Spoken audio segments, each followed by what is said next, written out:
மோடியை மீண்டும் பிரதமராக்க தேசிய ஜனநாயக கூட்டணி தலைவர்கள் கூட்டத்தில் தீர்மானம். வரும் 8ஆம் தேதி பிரதமராக பதவியேற்பார் என தகவல்.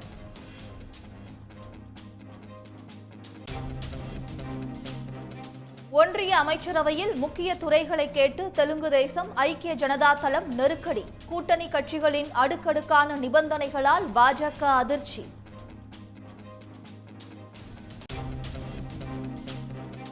டெல்லியில் கார்கே தலைமையில் இந்தியா கூட்டணி கட்சி தலைவர்கள் ஆலோசனை. முதலமைச்சர் மு க ஸ்டாலின், அகிலேஷ் யாதவ் உள்ளிட்டோர் பங்கேற்பு.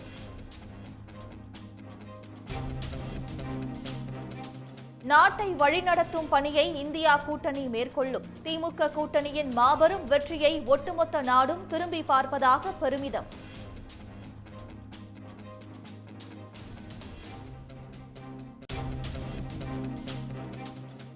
அண்ணாமலை வாயை அடக்கியிருந்திருந்தால் வெற்றி கிடைத்திருக்கும் என அதிமுக விமர்சனம். அதிமுக தலைவர்கள் நாவடக்கம் இன்றி பேசியதாலேயே படுதோல்வி அடைந்ததாக அண்ணாமலை பதிலடி.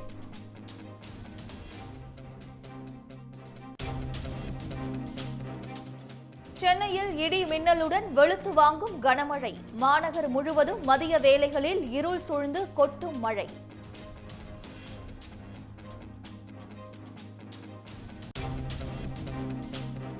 தமிழ்நாட்டில் பல்வேறு மாவட்டங்களில் கொட்டிய கனமழை.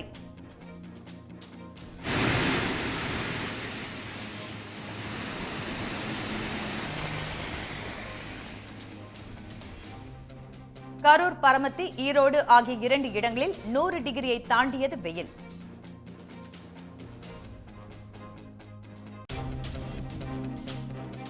$4 கோடி பிடிப்பட்ட விவகாரத்தில் பாஜக நிர்வாகி கேசவ விநாயகரிடம் சிபிசிஐடி போலீசார் 6 மணி நேரம் விசாரணை. நயினார் நாகேந்திரன் ஹோட்டல் ஊழியர்கள் மீதான வழக்கை ரத்து செய்ய சென்னை உயர்நீதிமன்றம் மறுப்பு.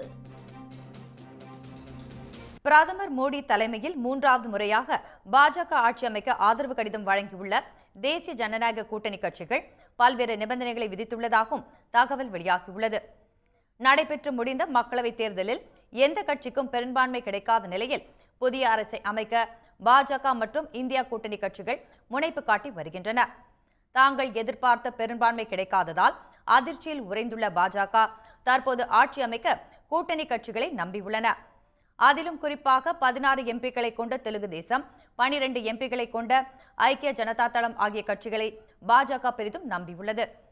இந்த நிலையில் 3வது முறையாக ஆட்சி அமைப்பது குறித்து டெல்லியில் தேசிய ஜனநாயக கூட்டணியின் ஆலோசனைக் கூட்டம் நடைபெற்றது. பிரதமர் மோடியின் இல்லத்தில் நடைபெற்ற இக்கூட்டத்தில் தெலுங்கு தேசம் கட்சி தலைவர் சந்திரபாபு நாயுடு, ஐக்கிய ஜனதா தள கட்சி தலைவர் நிதிஷ்குமார், சிவசேனா கட்சி தலைவர் ஏக்நாத் ஷிண்டே, மதசார்பற்ற ஜனதா தளம் தலைவர் குமாரசாமி, ஜனசேனா கட்சி தலைவர் பவன் கல்யாண் உள்ளிட்டோர் கலந்து கொண்டனர். இக்கூட்டத்தில் மோடி 3வது முறையாக பிரதமராகவும் பாஜக தலைமையிலான கூட்டணி ஆட்சி அமைக்கவும் தீர்மானம் நிறைவேற்றப்பட்டது. மேலும் மோடி பிரதமராக சந்திரபாபு நாயுடு, நிதிஷ்குமார், ஏக்நாத் ஷிண்டே ஆகியோர் ஆதரவு கடிதம் அளித்ததாகவும் தகவல் வெளியாகியுள்ளது. இதனிடையே அமைச்சரவையில் முக்கிய இலாக்காக்களை கேட்டு கூட்டணி கட்சிகள் பாஜகவுக்கு நெருக்கடி கொடுப்பதாகவும் தகவல் வெளியாகியுள்ளது. அதன்படி சந்திரபாபு நாயுடு தலைமையிலான தெலுங்கு தேசம் கட்சி 9 கேபினெட் அமைச்சர்கள், 2 இணை அமைச்சர்கள் மற்றும் மக்களவை சபாநாயகர் பதவியை கேட்பதாக கூறப்படுகிறது. அதே வேளையில் 3 கேபினெட் அமைச்சர்கள் மற்றும் சபாநாயகர் பதவி தங்களுக்கு வேண்டும் என்று நிதிஷ்குமாரும் போர்க்கொடி உயர்த்துவதாக தகவல் வெளியாகியுள்ளது. 7 எம்பிக்களை தன்வசம் வைத்துள்ள மராட்டிய தலைவர் ஏக்நாத் ஷிண்டே 3 கேபினெட் அமைச்சர் பதவிகளை கேட்பதாக கூறப்படுகிறது. மேலும் 5 எம்பிக்களை வைத்துள்ள லோக் ஜனசக்தி கட்சி தலைவர் சிராக் பாஸ்வான், 2 எம்பிக்களை கொண்ட குமாரசாமி ஆகியோரும் கேபினெட் மற்றும் இணை அமைச்சர்கள் பதவி கேட்பதாக தகவல் வெளியாகியுள்ளது. அமைச்சரவையில் உள்ள முக்கிய இலாக்காக்களை கேட்டு கூட்டணி கட்சிகள் போர்க்கொடி தூக்கியுள்ளதால் மோடி மற்றும் பாஜக தலைவர்கள் அதிர்ச்சியில் உறைந்துள்ளனர். இதனிடையே பிரதமர் மோடி வழங்கிய ராஜினாமா கடிதத்தை ஏற்றுக்கொண்ட குடியரசுத் தலைவர் திரௌபதி முர்மு அமைச்சரவையின் பரிந்துரையின்படி 16வது மக்களவை கலைத்தும் உத்தரவிட்டுள்ளார். வரும் 7ஆம் தேதி தேசிய ஜனநாயக கூட்டணி கட்சி எம்பிக்களின் ஆலோசனைக் கூட்டம் முடிந்து குடியரசுத் தலைவரிடம் ஆட்சி அமைக்க உரிமை கோர பாஜக திட்டமிட்டுள்ளது. வரும் 8ஆம் தேதி 3வது முறையாக மோடி பிரதமராக பதவியேற்க உள்ளதாக கூறப்படும் நிலையில் மக்களவைத் தேர்தலில் வெற்றி பெற்ற 10 சுயேட்சைகளில் 7 பேர் பாஜகவுக்கு ஆதரவளிக்க முன்வந்துள்ளதாகவும் தகவல் வெளியாகியுள்ளது. அரசியலமைப்பு வழங்கியுள்ள நெறிமுறைகளை பாதுகாக்கும் வகையில் நாட்டை வழிநடத்தும் பணியினை இந்தியா கூட்டணி மேற்கொள்ளும் என முதலமைச்சர் மு.க.ஸ்டாலின் உறுதிபட தெரிவித்துள்ளார். 40ம் நமதே நாடும் நமதே என்ற நோக்கத்துடன் தேர்தல் பணியில் அயராமல் பாடுபட்டதற்கு பலனாக தமிழ்நாடு, புதுச்சேரியில் திமுக தலைமையிலான இந்தியா கூட்டணி 40க்கு 40 தொகுதிகளிலும் வெற்றி பெற்று சாதனை படைத்து உள்ளதாக தெரிவித்துள்ளார். திமுக கூட்டணியின் மாபெரும் வெற்றியை ஒட்டுமொத்த இந்தியாவுமே திரும்பி பார்ப்பதாக குறிப்பிட்டுள்ள முதலமைச்சர் மு.க.ஸ்டாலின், கொள்கை, லட்சிய பார்வை, உறுதி, திட்டமிட்ட உழைப்பு, தெளிவான வியூகம் இருந்தால் 40க்கு 40 தொகுதிகளையும் வெல்ல முடியும் என்றும், அதன் மூலம் நாட்டை வழிநடத்தும் ஆற்றலுடன் செயல்படவும் முடியும் என்பதை நாடாளுமன்ற தேர்தல் முடிவுகள் எடுத்துக்காட்டியிருப்பதாக கூறியுள்ளார். சர்வாதிகார ஒற்றை ஆட்சிக்கு மக்கள் ஆதரவாக இல்லை என்பதை தேர்தல் முடிவுகள் காட்டுவதாகவும், தமிழ்நாட்டிலும் இந்திய அளவிலும் திமுக கூட்டணி பெற்றுள்ள வெற்றியால் சர்வாதிகாரத்திற்கு கடிவாளம் போடப்பட்டு ஜனநாயகத்தின் நம்பிக்கை துளிர்கள் அரும்பி உள்ளதாகவும் முதலமைச்சர் மு.க.ஸ்டாலின் குறிப்பிட்டுள்ளார். இந்தியா கூட்டணிதான் நாட்டை வழிநடத்தும் என்று கூறியுள்ள அவர், அரசியல் அமைப்பு வழங்கியுள்ள நெறிமுறைகளை பாதுகாக்கும் வகையில் நாட்டை வழிநடத்தும் பணியினை இந்தியா கூட்டணி மேற்கொள்ளும் என்றும், அதற்கு 40க்கு 40 என்ற மகத்தான வெற்றி பெருந்துணையாக இருக்கும் என்றும் பெருமையுடன் குறிப்பிட்டுள்ளார். நாடாளுமன்ற தேர்தலில் மகத்தான வெற்றி பெற்றுள்ள முதலமைச்சர் மு.க.ஸ்டாலினுக்கு நடிகர் ரஜினிகாந்த் வாழ்த்து தெரிவித்துள்ளார். சென்னை விமான நிலையத்தில் செய்தியாளர்களை சந்தித்த அவர் இவ்வாறு தெரிவித்துள்ளார். பாராளுமன்ற தேர்தலில் மாபெரும் வெற்றி அடைந்திருக்கும் திமுக கூட்டணி தலைவர் என்னுடைய அருமை நண்பர் மாண்புமிகு முதலமைச்சர் ஸ்டாலின் அவர்களுக்கு என்னுடைய பாராட்டு நன்றி தெரிவித்துக் கொள்கிறேன்.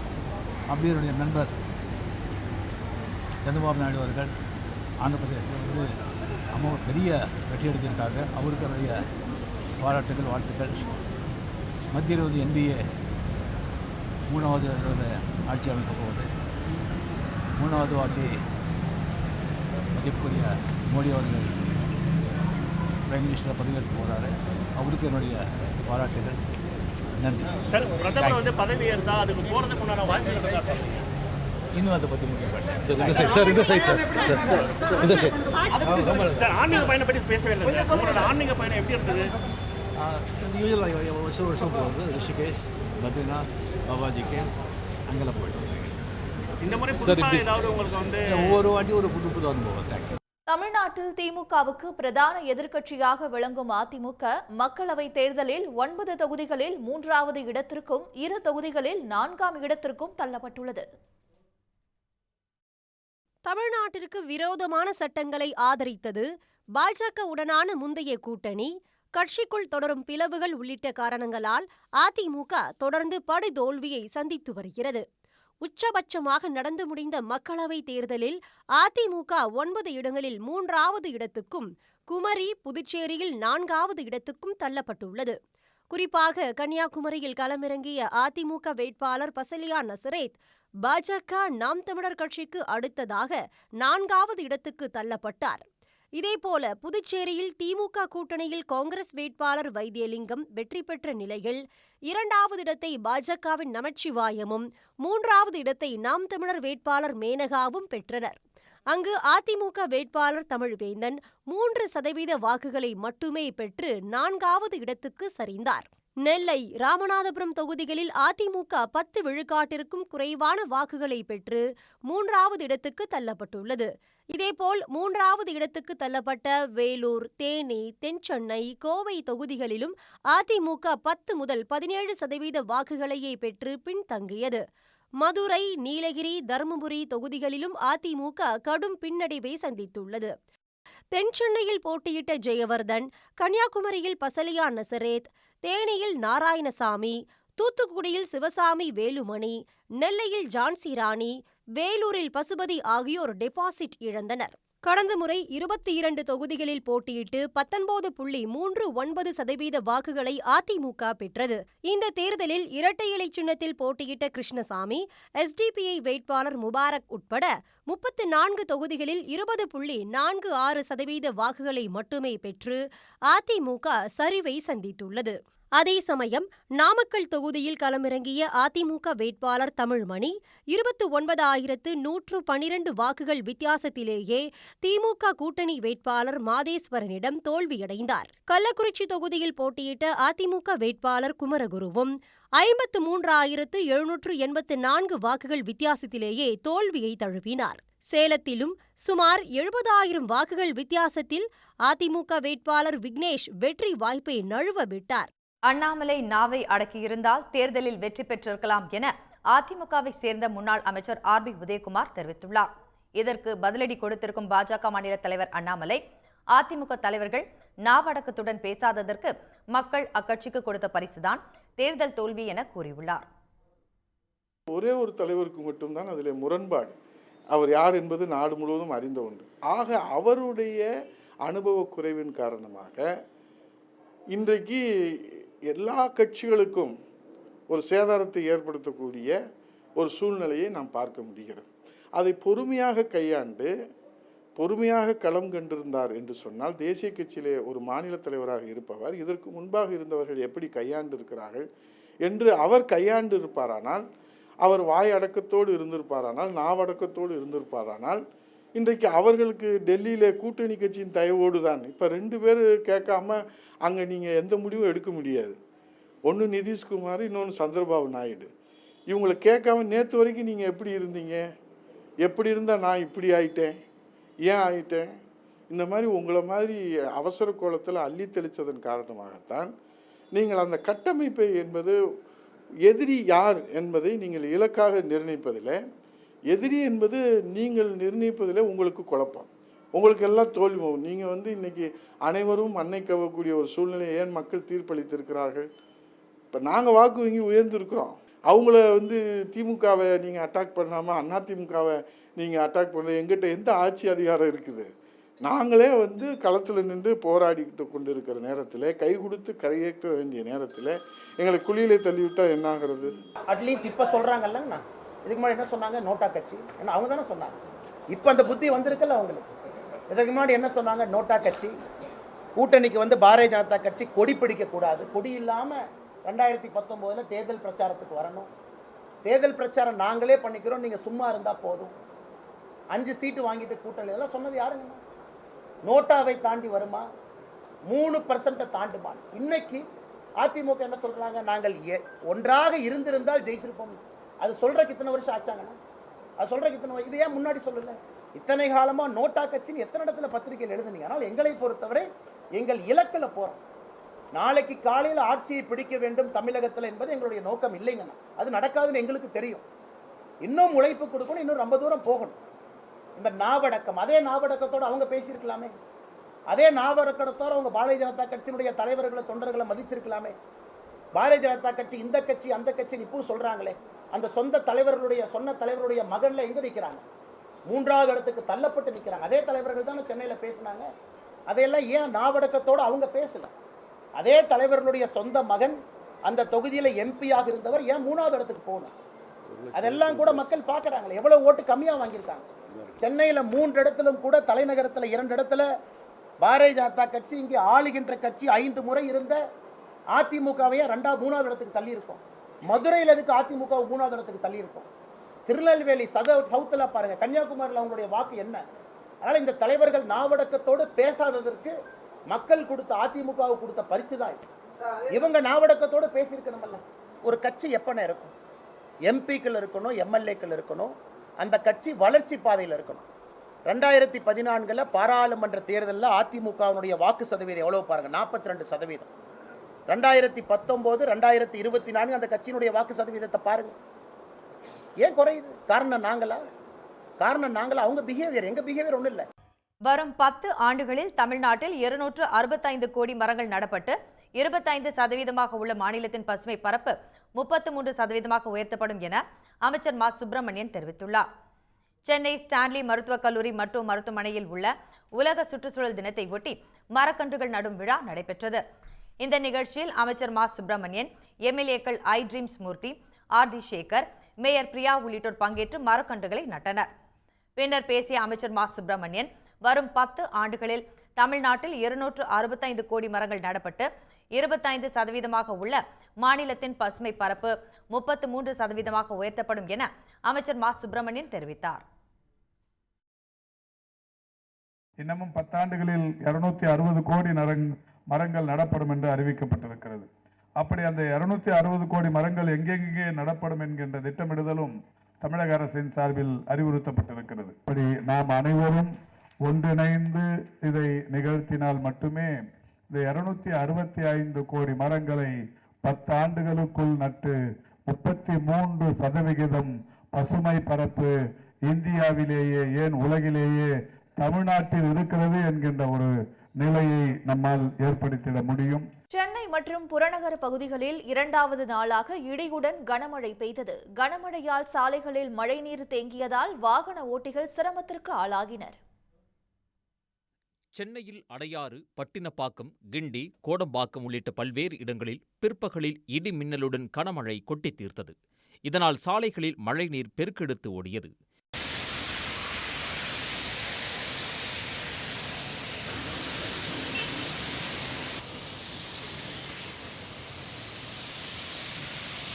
இதேபோன்று புறநகர் பகுதிகளான தாம்பரம், சேலையூர், செம்பாக்கம், சிட்லப்பாக்கம், மாடம்பாக்கம் உள்ளிட்ட பகுதிகளில் திடீரென மேகமூட்டத்துடன் கனமழை பெய்தது. இதனால் சாலைகளில் மழைநீர் பெருக்கெடுத்து ஓடியது.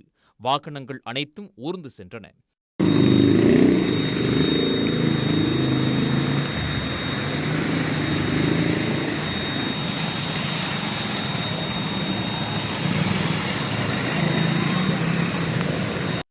குரோம்பேட்டை ஜிஎஸ்டி சாலையில் 1.5 மணி நேரமாக மழைநீர் தேக்கத்தால் சாலையின் இரு மார்க்கத்திலும் போக்குவரத்து கடுமையாக பாதிக்கப்பட்டது.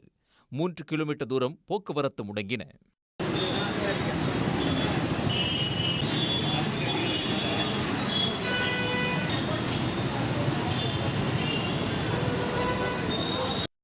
சென்னை மற்றும் புறநகர் பகுதிகளில் இடிமின்னல் சூறைக்காற்றுடன் மழை பெய்து மோசமான வானிலை நிலவியதால் சென்னை விமான நிலையத்தில் 2வது நாளாக விமான சேவைகள் பாதிக்கப்பட்டன.